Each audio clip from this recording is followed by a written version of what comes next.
APTN Investigates delivers impactful, Indigenous-focused stories that change lives and reveal the bigger picture. On this week's show, Algonquins in Ontario have serious issues with identity.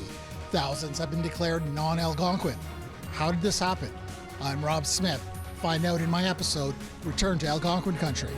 APTN Investigates, Friday, immediately following APTN National News.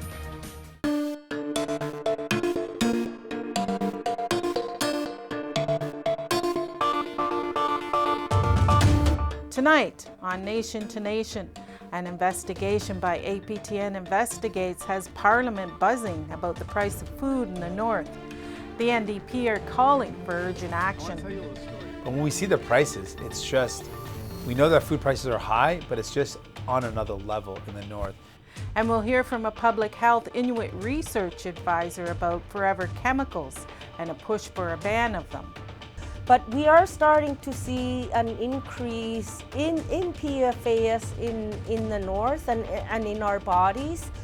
As spring approaches, many First Nation fishers in the East Coast are preparing for the elvers season. It's $1 million industry that could be shut down.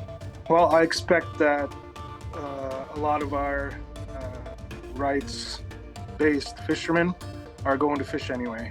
Ani, welcome to Nation. I'm Annette Francis. Nutrition North is a federally subsidized food program. The intent is to make nutritious food accessible to residents in isolated northern communities. But a joint APTN and CBC investigation found that the subsidies are not fully being passed on to the consumer. Only 67% of every dollar is reaching the intended recipients. The NDP are now calling for urgent action to reform the food subsidy program. Earlier this week, NDP MP for Nunavut, Laurie Italout, questioned Innovation, Science and Industry Minister François-Philippe Champagne about the subsidy. The Northern Store received $67 million in subsidies to run the Nutrition North program. In that same year, they showed a profit of $119 million. Do you think Nutrition North is working? There's what you're highlighting is part of the issue that the Minister of Northern Affairs is looking, but I would say it's also a good suggestion for the committee to look at this issue because nutrition in the North should be a study by this committee. I think it is worthwhile. I've heard stories like you that concerns me, and it's probably would be a wise use of time of this committee to look at the issue and the impact of nutrition in the North and supplies of goods in the North. And the day before, NDP leader Jagmeet Singh asked about it in question period. The Nutrition North gives millions of dollars of subsidies to these companies. These companies take a third of it and don't pass it on to consumers. So will the Liberal government reform Nutrition North so the benefit goes to the people, not to the CEOs of corporations working in the North? Our government is absolutely committed to ensuring that 100% of the subsidy, the retail subsidy, is passed directly to Northerners. We know that prices are too high in the North, and we have worked, we'll continue to work with territorial governments, with Indigenous partners, and more importantly, people who live in the North and the Arctic to make progress. Progress has been made, but there's a lot of work to do. Hear, hear. Leader Jagmeet Singh joins me now. Welcome to Nation. Thank you so much. So how much of a surprise was it to your party that the Nutrition North was not working? Well, we've been hearing from people already that live in northern communities that the Nutrition North program wasn't working. So we knew that, but we didn't know how bad things were until we saw the report. The fact that a third of the money that goes towards subsidizing food in the North actually is kept by the food corporations operating in the North was really problematic to me. That shouldn't be how things work. But when we see the prices, it's just, we know that food prices are high, but it's just on another level in the North. We recently saw the report of a bottle of olive oil costing $36, just regular olive oil, probably costs $10 in the South. So that's an example of what people are up against. And we think it's wrong. We want the Nutrition North program to be changed, to be fixed, so it actually gives the benefit to the workers, to the people, to Indigenous communities, to the folks living there, not to rich CEOs running grocery stores in the North. Earlier this week, you questioned Northern Affairs Minister Dan Vandel about this issue. He stated the government is committed 100% to pass on, to see the subsidies being passed on to consumers. What do you think of his answer? He's not. They're not committed to that, because if they were committed, then Nutrition North wouldn't be giving so much subsidies that end up staying with the company instead of going to the people. A third of the money, that's a serious, we're talking millions of dollars. A third of the subsidy staying with the company just to make them profit is wrong. None of the money that we subsidize should go towards a profit. All of it should be going towards making food more accessible, more affordable. And that is a problem when that much of the subsidy is being used for profits. It's wrong, and it is why we are saying there has to be an overhaul of Nutrition North so it works. One of the issues that Lori Idlout, who's our critic, she's from Nunavut, has raised is that there are ways to make sure Nutrition North funds hunters and trappers who are using who are living traditional ways to bring traditional food or country food to residents. That's nutritious food. That's supporting local hunters, local folks. That's a good use of public money. But giving it to a company that's just going to make a bigger profit, that's wrong. Why has that solution not been looked at? That's something that we were pushing for. I think that the Liberals have really missed the ball on this. That's something that Lori's been pushing for. I absolutely support her on it. We should be subsidizing and supporting people that are using the techniques living off the land and getting country food to residents. That's a great way to support the local economy, support local hunters and trappers living the traditional way, and to get that type of food to communities. That's what I would like to see more of, and other initiatives that really make food more accessible and affordable, rather than this approach that's clearly shown to be not working. There's also been talk about setting up competition in the north. Is that a viable solution? Absolutely. We know that competition is important, and we see the impact of not having competition. In the south, there's really just 3 grocery stores that run the majority of grocery stores we go to.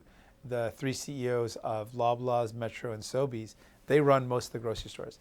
In the north, it's even less. Sometimes there's just 1, maybe 2 operating in certain northern or rural or indigenous communities, and that is a problem. When there's not competition, the companies that are there, they can operate free-for-all. They can do whatever they want, make as much profit as they want, jack up the prices, rip people off, and there's nowhere else for people to go. They're stuck, and that's a problem. So more competition would certainly be welcome. Today, the Trudeau government unveiled a pharmacare bill. Will you continue to support the government until it's passed? So this is something we fought for. We believe in it. We want to make sure that medication is covered. This is going to cover diabetes medication as well as birth control. For diabetes medication, we know that this disproportionately impacts Indigenous people and racialized people. So this will help people that are not covered by things like the NHIB, which there's a lot of Indigenous people that don't actually get that coverage. So this will help those folks get free medication. We really believe that all medication should be covered. If you go to a doctor and they prescribe you medication, you should be able to take it, and that's what we believe in. Will you continue to support this government through the next federal budget? So that is remains to be seen. We've committed to ensuring that we use our power to get people the help they need, and we've got a number of things that we've written down that the government has to follow through on. If they follow through on those things, then we'll continue moving forward. If they don't, if they break their promise, they break their agreement, then we'll have to look at consequences. Oh, how do you feel about supporting Trudeau through your supply and confidence agreement? With the Liberals, has it hurt the NDP brand with an election coming up possibly within the next year? I know people are really frustrated with Justin Trudeau, and I can tell you I'm frustrated too with the Liberals. I feel like I see the government really close, and I can see how much power the federal government has. And when they don't use the power to solve the problems people are living with, it makes me angry. Like, why aren't you using the power that you have to make things better? Why do you just keep on waiting and letting things get worse and worse? So it is frustrating, but it's not about me. If it was up to just me, maybe I would have walked away a long time ago. But I think about the good that we can do using the power we have to make a difference in people's lives. We fought for more funding for Indigenous communities, and we got lots more money for that. We fought for Indigenous housing that's for Indigenous, by Indigenous, off reserve for northern rural communities where Indigenous communities live but don't have access to any housing. So we fought for that type of housing. And we made some really big strides towards getting more homes built for people that are in Indigenous communities that are struggling. So those are important things. As long as we can continue to do that work, we're going to do it. As soon as we find that we can't do it anymore and we're no longer able to push for more help to people, then we'll reconsider moving forward. Okay. Miigwech, thank you for joining us. Miigwech, my pleasure. After the break, we'll hear from an Inuit researcher about the need for a federal ban on forever chemicals.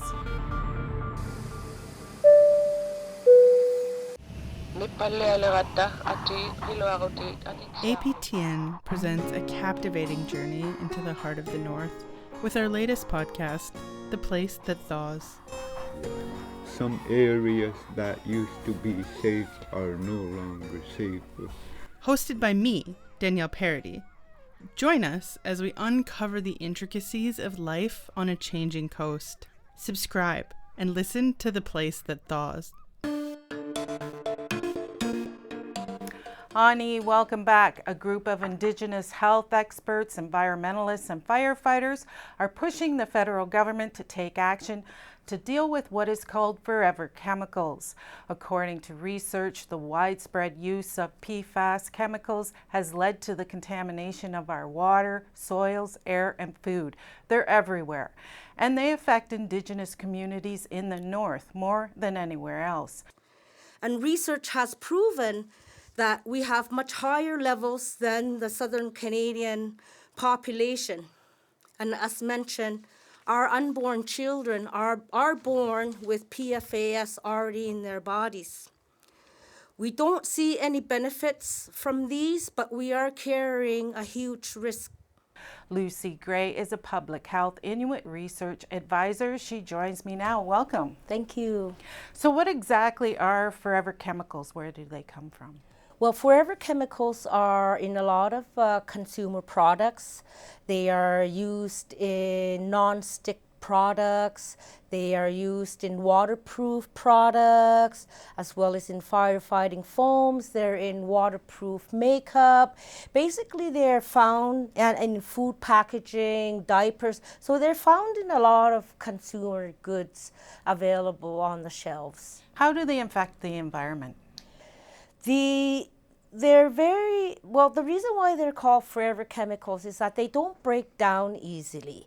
So they end up in the Arctic through long-range transport or through grasshopper effect. And when they get to the Arctic, because it's so cold, they stay there. And once they stay there, they get in the food web and then they start bioaccumulating. So research has found, we have found that there is a higher level of exposure of PFAS amongst Inuit, and we are even finding them in babies that are being born. So the mother is offloading some of these chemicals onto their baby. What does this mean for your health? There are particular health risks involved with that, which is a concern. But the thing is, it's a little bit more complicated in this sense, is because we are getting it through our country food. And it's going to be more dangerous for Inuit to stop eating their traditional diet, the country food, because it's very nutritious. It's our soul food. So we are pushing to have PFAS removed from the market to ensure that we continue to practice our traditions. We will never stop eating country food. We will never tell Inuit not to eat country food. And we want to continue this ancient tradition. We want to continue our diet. And that's why there is a big push to have PFAS banned and that to treat it as a class. How long have these chemicals been released in the environment? Well, there's different kinds of forever chemicals, but there are some that were removed. But we are starting to see an increase in PFAS in the north and in our bodies. So they have been in the market for many years, but because we started finding out that they are a concern in the Arctic, there is a push to have them banned because there are alternatives and substitutes available. Some countries have banned those chemicals. How confident are you that Canada will follow suit? Well, the Canadian government, I hope that they're going to be logical. I hope that they make their decisions on that's based on science, which we have produced. But at the same time, too, the federal government has fiduciary obligations to ensure that our interests and our well-being are considered. So if they know that these chemicals are entering into our food system and into our food and into the environment in the Arctic, they do have an obligation to act, and the precautionary measures must be taken. It's not just Inuit communities are highly affected, but 98% of Canadians have those chemicals in their blood. Mm-hmm. Are you surprised that it's taken Canada this long or you have to come to seek action for this? Well, the thing is, though, the industry is a multi-million, probably $1 trillion industry. So their lobbyists are hard at work. They're trying to downplay it. They're trying to say, okay, we can eliminate this certain one, but you do need to treat it as a class. And what happens in the Arctic is it's not only Inuit that are affected. So if something is happening in the Arctic, that inevitably shows us that the whole ecosystem, which is the Earth, is being affected. So this is not just only an Inuit issue. This is a Canadian and a global issue. All right, Miigwech, thank you for coming in, Lucy. Nakukmik. Coming up, we'll hear about the elver fishery in New Brunswick. Hi, I'm Dennis Ward, host of Face to Face. Coming up on our next episode, I'll be sitting down with Joseph Foray. He lost his son last year to an accidental drug poisoning and is now speaking out on the harms of fentanyl poisoning and saying, no thanks, I'm good to drugs. Tune in Tuesday on APTN or listen to the Face to Face podcast. Download and subscribe on your favorite player.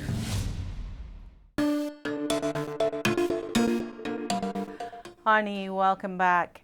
Elvers, baby eels, or glass eels are sold to Asian markets where they are grown to adulthood for food. For East Coast fisheries and First Nations, it's an industry worth millions. A kilogram of elvers is worth up to $5,000. Last April, the elver fishery in New Brunswick was shut down by the Department of Fisheries and Oceans due to overfishing and reports of violence. But Indigenous fishers say harvesting elvers is a treaty right to earn a moderate livelihood. After consultations with the First Nations, the DFO will make a final announcement about this year's fishery. Chief Ross Purley of the Tubig First Nation in New Brunswick joins me now. Welcome, Chief Purley. Thank you. How are you? Good. What did the Wolastoqey Nation suggest during this consultation process with the DFO? Why would it work? Well, technically, we didn't participate in a consultation process.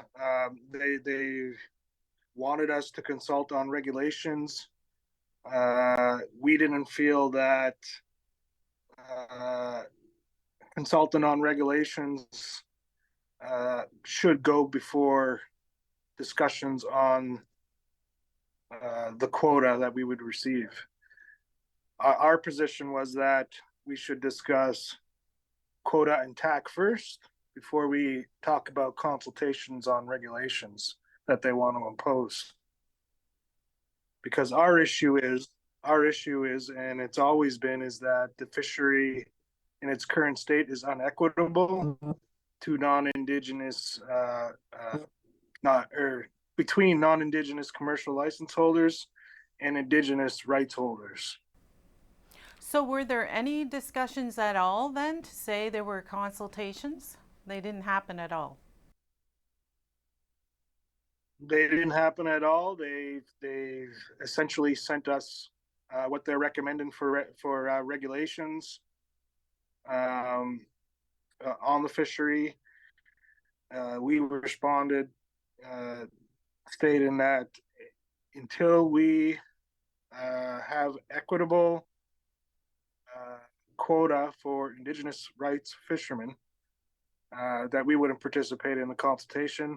Regulations are irrelevant if we don't have enough quota for our people to fish and make a moderate livelihood. What would it mean to the Wolastoqey if the elver season is closed this year? What would you expect to happen? Well, I expect that a lot of our rights-based fishermen are going to fish anyway. The market will be obviously lower, but and we would prefer that we fish under a DFO license. But if DFO refuses to issue that license to our fishermen, I predict that they're going to go in and exercise their rights anyway. How many fishermen are in those communities? First Nation fishermen rely on elvers. The Wolastoqey Nation is 6 communities that go from northern New Brunswick to southern New Brunswick, and overall our population's about 8,000. And last year, I believe we registered just over 300 fishermen for the elver fishery.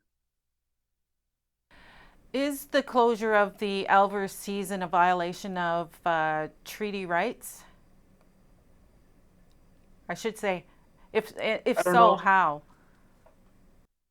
I don't know if it's a violation. I think that treaty rights is something that the government can never take away. It's something that individuals can exercise on their own without chief and council approval, without DFO approval. Our nation, wants DFO to do the right thing.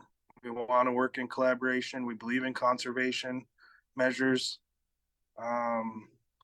But we can't get past the inequitable distribution of quota in this particular fishery, and I think that's the starting point of